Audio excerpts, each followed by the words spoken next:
तो गाइस मैं हूं आयुष और आप देख रहे हैं रेसल इंडिया। स्वागत है आपका आज की इस वीडियो में, जो कि होने वाली हमारी इस हफ्ते की Q&A वीडियो। जी हां, हर फ्राइडे को हमें करते हैं और आप लोगों के क्वेश्चंस में लेता हूं कम्युनिटी टैब की पोस्ट से। और 1000 से भी ज्यादा आप लोग अब कमेंट्स करने लग गए हैं, तो भाई काफी मुश्किल होती है, लेकिन टॉप कमेंट्स में लेने की कोशिश करता हूं। अगर आपका क्वेश्चन नहीं आया वीडियो में तो कोई टेंशन की बात नहीं, आप कॉमेंट कर सकते हैं। ज्यादा से ज्यादा कॉमेंट, सारे तो नहीं, लेकिन मैं रिप्लाई करने की कोशिश करूंगा। टाइम नहीं वेस्ट करते, स्टार्ट करते हैं। सबसे पहला क्वेश्चन शादात की तरफ से आता है, rate these theme songs out of 10। Metalingus Edge का ये थीम सॉन्ग की बात कर रहे हैं, 10 out of 10। Cult of personality 9 out of 10। I hear voices 9 out of 10। The rising sun 9 out of 10। Head of the table theme मैं भी कहूंगा 9 आउट ऑफ 10। और सिर्फ एज को मैंने इसलिए 10 दिया है क्योंकि that is my favourite theme song. तो अगला क्वेश्चन आता है गाइस द टफेस्ट एसओबी की तरफ से, और ये कहते हैं मुझे पुराना वाला सैमी ज़ेन वापस चाहिए, जो कि एक बेबी फेस था। क्योंकि जबकि उनका हील कैरेक्टर तो काफी अच्छा है, लेकिन फेस में उनको चीयर बहुत होती है। तो मैं एग्री करता हूं आपसे, लेकिन सैमी ज़ेन एक ऐसे सुपरस्टार हैं जो एज अ हील भी कमाल कर सकते हैं, एज अ फेस भी कमाल कर सकते हैं। केविन ओवेंस भी बिल्कुल इसी तरीके के स्टार हैं। क्रिस जेरिको एक ऐसे सुपरस्टार हैं जो दोनों तरीके से बढ़िया कर सकते हैं। आई थिंक सेथ रॉलिंस भी। तो मुझे इतना फर्क नहीं पड़ता कि इस समय सैमी ज़ेन हील है या फिर फेस, लेकिन ऑब्वियसली अगर वो फेस होंगे तो लोग उनको चीयर करते ही हैं। अगला क्वेश्चन आता है स्पाई की तरफ से, how should Brock be book to go against Bobby Lashley according to you. और मेरे हिसाब से यहाँ पे कोई WWE को इतनी दिक्कत नहीं होनी चाहिए अगर Bobby Lashley against Brock Lesnar का उनको मैच करना है, क्योंकि इतनी बार बॉबी लैशली ने आज तक ब्रॉक को मेंशन करा है कि ब्रॉक के पास बहुत सारे रीजंस हैं आके लैशली से लड़ने के लिए। और दूसरी बात है कि ब्रॉक को वापस एक भी मैच नहीं मिला फॉर द WWE चैंपियनशिप, जो कि वो ड्रू मैकिंटायर से रेसलमेनिया 36 में आ रहे थे। तो कितना टाइम हो चुका है उनको गए हुए WWE से, और भाई बॉबी लैशली के अगेंस्ट वो वापस आते हैं। तो आई थिंक एक सरप्राइज रिटर्न की फॉर्म में आए और सीधा चैंपियन को वो चैलेंज कर सकते हैं। आई थिंक एक ऐसी फ्यूड है जो कि अपने आप ही बुक हो जाएगी। कुछ ज्यादा WWE को मेहनत करने की जरूरत नहीं है, बस कुछ सेगमेंट्स, कुछ प्रोमोस, और बिल्कुल हम मैच के लिए रेडी रहेंगे। अगला क्वेश्चन आता है शोडाउन की तरफ से, और ये कहते हैं भाई डू यू थिंक कि अब सेथ रॉलिंस को सिजारो से आगे बढ़ना चाहिए, बिग ई या फिर इंटरकॉन्टिनेंटल चैंपियनशिप में किसी के साथ फ्यूड करनी चाहिए। तो मैं बोलूंगा कि अभी सिजारो और रॉलिंस की फ्यूड एक्चुअली में खत्म तो हुई नहीं है, और क्लियरली हमको आइडिया मिल गया कि एक बार फिर से सिजारो वापस आएंगे, रिवेंज लेंगे रॉलिंस पे। तो एक मैच उन दोनों के बीच में आई थिंक पेंडिंग है, और शायद कहीं ना कहीं वो समर स्लैम में हमें सीधा देखने को मिल सकता है, या फिर मनी इन द बैंक में, वो WWE की चॉइस है। लेकिन उसके बाद डेफिनेटली मैं रॉलिंस को देखना चाहूंगा एक मेन इवेंट लेवल की फ्यूड में, भले वो रोमन रेंस के अगेंस्ट हो या फिर वो IC टाइटल के लिए हो, एक अच्छी फ्यूड में डेफिनेटली उनका होना बनता है। अगला क्वेश्चन आता है सौरभ की तरफ से, भाई for which particular match you will be more excited story telling और रेसलिंग वाइज। अगर हम बात करें समर स्लैम के लिए कह रहे हैं रोमन रेंस वर्सेस ब्रॉक और Roman Reigns versus John Cena. अगर मैं सच में बताऊं तो मैं Roman Reigns versus John Cena के लिए ज्यादा इंटरेस्टेड हूं, क्योंकि जॉन सीना एक टिपिकल बेबी फेस है जिसको क्राउड जो है as a baby face react भी करेगा। लेकिन रोमन रेंस दूसरी तरफ एक ऐसा हील है जो इस समय पे लोग बिल्कुल उसको बू करेंगे, यानी कि उसके कैरेक्टर के अंदर जो आ चुका है, लोग बिल्कुल इस मैच को पसंद करेंगे। जबकि Roman Reigns versus Brock Lesnar हमने कई बारी फ्यूड पहले देख लिया है, और जबकि उस केस में भी अब रोमन रेंस एक हील है, तो काफी सारी नई चीजें होंगी। पर्सनल प्रेफरेंस मेरी ये रहेगी कि शायद John Cena versus Roman Reigns wrestling wise भी बेटर मैच हो सकता है, and I think promo wise शायद हम जानते हैं कि कितना अच्छा कमाले कर सकते हैं अब। और अगर ब्रॉक वर्सेस रोमन की मैं बात करूं तो पॉल हेमन को उसमें काफी काम करना पड़ेगा, और वो एक ऐसी फ्यूड है आई थिंक जो समर स्लैम के लिए नहीं बल्कि WWE को आगे के लिए बचा के रखनी चाहिए, क्योंकि Bobby Lashley versus Brock Lesnar का मैच अभी ज्यादा सेंस बनाता है। अगले क्वेश्चन की तरफ बढ़ते हैं। शिवम खन्ना पूछते हैं, भाई अगर आप WWE में काम करोगे तो कौन सा रोल करोगे, wrestler, promo writer, general manager, personal manager, referee, announcer या कमेंटेटर। तो देखो भाई, अगर मैं बात करूं तो पर्सनली मुझे कमेंट्री करने में मजा आएगा, क्योंकि जो लाइव हो रहा है सामने उस पर मेरे को रिएक्ट करने में बहुत मजा आएगा, और मैं फैन भी हूं रेसलिंग का। तो आई थिंक बेस्ट जॉब मेरे लिए कमेंट्री की होगी। और अगर किसी का लिंक है सोनी के अंदर तो भाई मुझे बता दो, क्योंकि आप मुझे पता है कि परेशान हो चुके हैं हिंदी कमेंट्री से, वो मतलब बिल्कुल कुछ खास नहीं है, तो उसमें हम डेफिनेटली कुछ इंप्रूवमेंट कर सकते हैं। पर ऑब्वियसली मैं एक कमेंटेटर का रोल करूंगा। अगला क्वेश्चन आता है वसीम की तरफ से, where is Jinder Mahal and his team, what should possibly be the plan.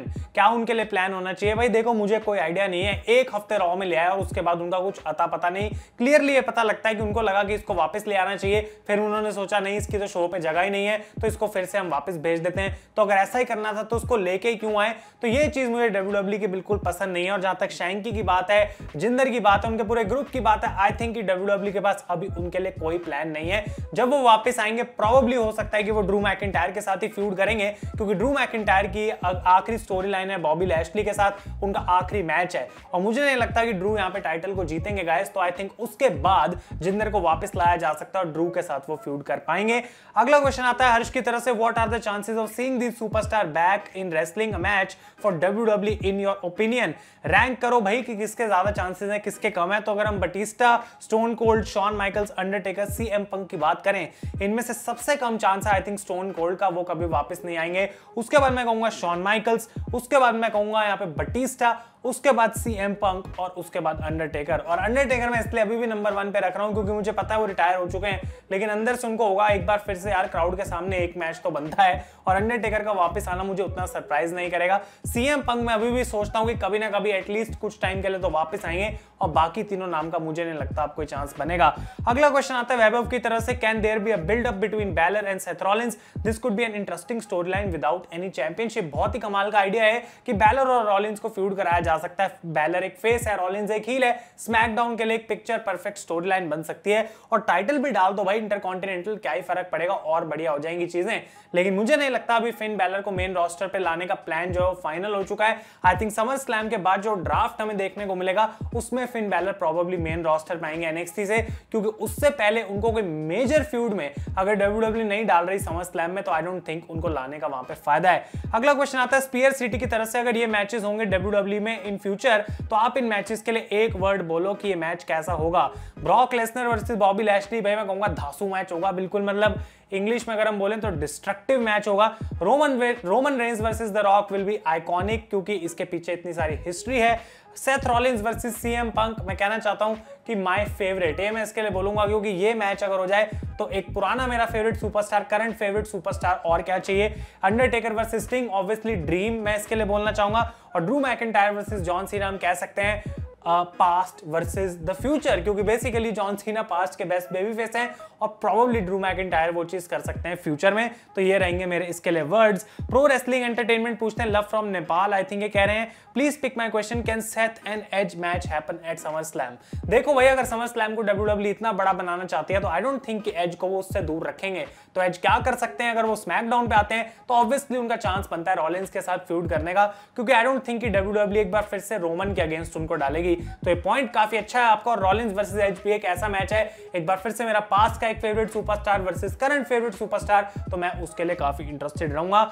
अगला क्वेश्चन आता है AJ स्टाइल्स की तरफ से, why WWE created king Corbin, क्योंकि पुराना लोन वुल्फ वाला ही कह रहे हैं कॉर्बिन इतना कमाल का था, फ्यूचर में क्या ओल्ड बैरन कॉर्बिन वापस आ जाएगा, और वो कह रहे हैं कि मेरा one of the favourite superstar है। तो भाई किंग की तो बात छोड़ो, मुझे ये नहीं समझ आ रही कि किंग ऑफ द रिंग का अभी भी WWE क्यों मेंशन कर रही है, क्या उसकी कोई वैल्यू है। आई डोंट थिंक कि लोगों को जरा सा भी फर्क पड़ता है कि किंग ऑफ द रिंग कौन है, कौन एक्चुअली में इस क्राउन को लेके घूम रहा है। और जहां तक कॉर्बिन की बात है, आई थिंक आप सही बोल रहे हैं कि पहला वाला उनका कैरेक्टर तब भी बढ़िया था, एटलीस्ट लगता तो था ये बंदा थोड़ा अपने आप में स्ट्रांग है, कोई टाइटल के लिए चैलेंज भी कर सकता है, लेकिन उनका कैरेक्टर ये किंग किंग बोल के पूरा खराब उन्होंने कर दिया है और इस वजह से आई थिंक मैं आपसे एग्री करूंगा। अगला क्वेश्चन आता है यहाँ पे नितेश की तरफ से, 5 WWE superstars there tattoo meaning part 3 कब आएगा, प्लीज आंसर माय क्वेश्चन। तो अगर आप लोगों को नहीं पता है तो ये टैटूज वाली जो वीडियो हमारी one of the most popular videos है चैनल पे, इसके 2 पार्ट्स मैंने बनाए हैं, एक फीमेल्स के लिए भी आई थिंक पार्ट बनाया था। तो मैं आप लोगों से पूछ लेता हूं क्या उस टैटूज वाली वीडियो का आप फिर से एक पार्ट 3 देखना चाहेंगे, कि कौन से 5 सुपरस्टार्स के टैटूज के बारे में आप जानना चाहेंगे, कमेंट्स में बता सकते हैं। और अगर मुझे एक अच्छी लिस्ट आप दे सकते हैं 5 नामों की तो मैं कंसीडर करूंगा, और चेक कर लेना कि वो नाम जो है पहले की वीडियोस में कवर ना हुए हो। अगला क्वेश्चन आता है यहाँ पे the Indian bad S highlighter AC की तरफ से, कुछ ऐसे फ्यूड्स जो पहले के सुपरस्टार्स जो अभी वापस आए हैं वर्सेस आज के superstars, for example Jeff Hardy versus Darby, तो obviously Seth Rollins versus Edge एक ऐसा मैच बन सकता है उसके अंदर। अगर पुराने स्टार्स की मैं बात करूं तो मतलब बहुत सारे ऐसे स्टार्स हैं, जैसे जेरिको अगर मैं उसको पुराना स्टार कंसीडर कर सकता हूं तो उनका मैच AEW में भी कई सारे सुपरस्टार से आगे हो सकता है। पॉसिबिलिटीज आई थिंक कई सारी बन सकती हैं। पुराने स्टार स्टिंग अब वापस आ चुके हैं तो स्टिंग का मैच क्या WWE में फ्यूचर में किसी के साथ हो सकता है, वो भी पॉसिबिलिटी बन सकती है। तो आई थिंक पुराने टाइम के जो स्टार्स हैं वो वापस आते हैं कुछ ही मैचेस के लिए। और ऐसा नहीं होता कि मतलब वो फुल टाइम वापस आ गए हैं। जेफ हार्डी कभी फुली रिटायर नहीं हुए थे, तो उनका मैच डार्बी के साथ अगर होता है तो बहुत बढ़िया। लेकिन इसके अलावा मैंने AEW वर्सेस WWE के ड्रीम मैचेस पे भी एक वीडियो बनाई थी, तो अगर आपने वो चेकआउट नहीं करी आप देख सकते हैं। अगला क्वेश्चन आता है गाइस आदर्श की तरफ से, और ये कहते हैं क्या रोमन रेंस को ड्राफ्ट के टाइम पे रॉ पे डाल देना चाहिए, क्योंकि ये रॉ की हेल्प करेगा और साथ के साथ रोमन रेंस को कुछ फ्रेश अपोनेंट्स मिलेंगे, जैसे कि Drew McIntyre, AJ Styles, Sheamus, Randy Orton, Ricochet और कोफी किंगस्टन। बिल्कुल मैं आपकी बात से एग्री करता हूं, और मैंने भी ड्राफ्ट का नाम लिया कि फिन बैलर को भी अभी लेके आना है। जो बड़े मूव्स करने हैं उसको ड्राफ्ट तक बचा के रखो, ताकि उसके बाद लोग एक्साइटेड हो कि रोस्टर शिफ्ट हुआ है, अब किसकी फ्यूड किसके साथ हो सकती है। अगर उस समय बॉबी लैशली चैंपियन है तो उनको स्मैकडाउन पे डाल दिया जाए। एंड आई थिंक अगर रोमन रेंस रॉ पे आ जाते हैं तो बिल्कुल शो जो है वो काफी बढ़िया हो सकता है। लेकिन एट द एंड मैटर ये करेगा कि क्या जो अभी राइटिंग टीम है जो रोमन रेंस के लिए, जो स्मैकडाउन के लिए लिख रही है, क्या उसको पूरा उठा के डाल दिया जाएगा रॉ के ऊपर, क्योंकि रोमन रेंस अपना शो खुद तो बुक कर नहीं रहे, कोई उनके पीछे बिहाइंड द सीन्स है और सारा काम पॉल हेमन भी नहीं कर रहे। तो उस पर भी थोड़ी चीजें डिपेंड करेंगी, कहीं ऐसा ना हो कि रोमन रेंस को रॉ पे डाल के ये सोचा कि रॉ बढ़िया हो जाएगी, लेकिन साथ के साथ रोमन रेंस का कैरेक्टर खराब हो गया। तो ये चीज थोड़ी WWE को देखनी पड़ेगी, लेकिन मैं बिल्कुल इसकी फेवर में हूं। अगला क्वेश्चन आता है भाई, ये कहते हैं अगर अंडरटेकर को हम सचिन तेंदुलकर बोल दें, स्टोन कोल्ड को MS धोनी बोल दें, तो रॉक को क्या बोलेंगे? तो भाई अगर मैं रॉक की बात करूं तो उनके साथ एक वर्ड हम कहते हैं इलेक्ट्रीफाइंग। और अगर मैं इंडिया के किसी इलेक्ट्रीफाइंग क्रिकेटर की बात करूं, बैट्समैन की बात करूं, तो भाई वीरेंद्र सहवाग का दिमाग में नाम आएगा सबसे पहले। क्या आतिशबाजी बैटिंग होती थी उनकी, और बिल्कुल वैसे ही रॉक की परफॉर्मेंस होती थी। तो I think Virender Sehwag is perfect option. अगला क्वेश्चन आता है नीलेश की तरफ से, और ऑनेस्ट थॉट्स ऑन ईवा मरी। भाई देखो सिंपल सी बात है, रॉ रिव्यू में तो इसके बारे में मेरा बात करने का मन करता नहीं, और अगर मैं वो नहीं कर रहा तो ऑब्वियसली मुझे उसमें इंटरेस्ट नहीं है। और मेरे ऑनेस्ट थॉट्स ये हैं कि मुझे फर्क नहीं पड़ता ईवा मरी के साथ क्या हो रहा है। अगर WWE उनको वापस लेके आती है अगले हफ्ते जैसे वो आ रही हैं, और कुछ बहुत बढ़िया उनके साथ होता है, तो शायद तब मैं उसमें थोड़ा इंटरेस्ट दिखाऊं। लेकिन अभी मुझे कोई इंटरेस्ट नहीं है, क्योंकि मुझे पता है कि उनको रेसलिंग कुछ खास करनी आती नहीं है, उनके कैरेक्टर मुझे इतना पसंद नहीं है। तो क्या इस बार कुछ इंप्रूवमेंट होगी, मैं उनको चांस जरूर दे सकता हूं, लेकिन अभी कुछ खास मेरा उनके अंदर इंटरेस्ट नहीं है। अगला क्वेश्चन है संजीव की तरफ से, don't you think that if they are not planning Brock versus Bobby at Summer Slam, then Drew should win the title because there are no credible opponents to face Bobby Lashley at SummerSlam। और ये भी एक काफी बढ़िया point है, लेकिन I don't think कि Brock Lesnar वापस नहीं आ रहे समर स्लैम में। मतलब न्यूज एक दिन कहती है आ रहे हैं, दूसरे दिन कह रही है नहीं आ रहे हैं, लेकिन अगर पर्सनली मैं अपना ओपिनियन बताऊं तो आई थिंक ब्रॉक वापस आने वाले हैं, और उनका मैच बॉबी लैशली के साथ ही होगा समर स्लैम में। अगर ड्रू मैकिंटायर अब टाइटल जीत जाते हैं, आई डोंट थिंक कि वो बॉबी के लिए भी कहीं ना कहीं अच्छा होगा, क्योंकि उनकी रेन अभी तक इतनी कोई खास तो रही नहीं, हर बार तो वो ड्रू मैकिंटायर से ही लड़े हैं। तो इससे पहले कि बॉबी लैशली अपना टाइटल हारे, उनके साथ एटलीस्ट कोई एक तो बढ़िया बंदा होना चाहिए जो एक बड़ी अच्छी फ्यूड दे सके, कुछ नया दे सके, जो ड्रू मैकिंटायर नहीं दे पा रहे। तो आई डोंट थिंक कि WWE को एक डिसीजन लेना चाहिए, और अगर ब्रॉक वर्सेस बॉबी नहीं होता है समर स्लैम के अंदर, तो भी मैं बॉबी लैशली को ही जीतता हुआ देखना चाहूंगा हेल इन अ सेल में, और उसके बाद WWE के ऊपर है कि वो समर स्लैम के लिए क्या करते हैं। लेकिन आई डोंट थिंक कि ड्रू को जितवाना अभी सही है। अगला क्वेश्चन आता है तनिष्क की तरफ से, आयुष भाई, is there any chance that junior Ted DiBiase makes his return in the $1 million championship ladder match? तो सिंपल सी बात है, मैं फटाफट से बताता हूं कि हाँ, इसका मुझे पॉसिबिलिटी लग रही है।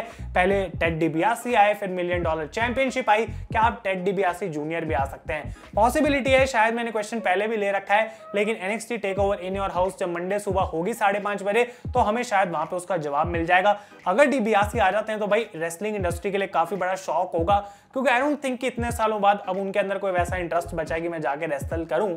लेकिन ऐसी चीजें हमने देखी है पहले भी रेसलिंग में, तो अगर होंगी तो मैं काफी ज्यादा एक्साइटेड रहूंगा। अगला क्वेश्चन आता है यहाँ पे हे BK की तरफ से, और ये कहते हैं everybody is talking about triple H, कि उनको कंट्रोल मिल जाना चाहिए WWE का, लेकिन सारे लोग जो हैं वो भूल चुके हैं शेन ओ मैक को, और ये कह रहे हैं कि वो ट्रिपल एच से बेटर होंगे अगर वो WWE पे कंट्रोल ले लें। तो इसकी मैं आपको बात बताता हूं सिंपल सी, कि विंस मैकमैन ने इतने समय से ट्रिपल एच को NXT का कंट्रोल क्यों दिया हुआ है? इस वजह से क्योंकि उनको पता है कि भाई ट्रिपल एच ही वो बंदा है मेरे बाद जो इस कंपनी को एक्चुअली में रन करने लायक है। अब मैं यहाँ पे रेटिंग्स की बात नहीं कर रहा, मैं स्टोरी लाइंस को बुक करने की बात नहीं कर रहा, एज अ बिजनेस उसको रन करने की बात कर रहा हूं। और शेन मैकमैन बहुत सालों से WWE के साथ सिर्फ एज अ कंपेटिटर लिंक हुए हैं, उनका कोई स्टेक नहीं है कंपनी के अंदर। एंड आई डोंट थिंक कि विंस मैकमैन अभी फिलहाल शेन को सोचते हैं कि ये अगला बंदा होगा जो इस पूरी कंपनी को संभालेगा।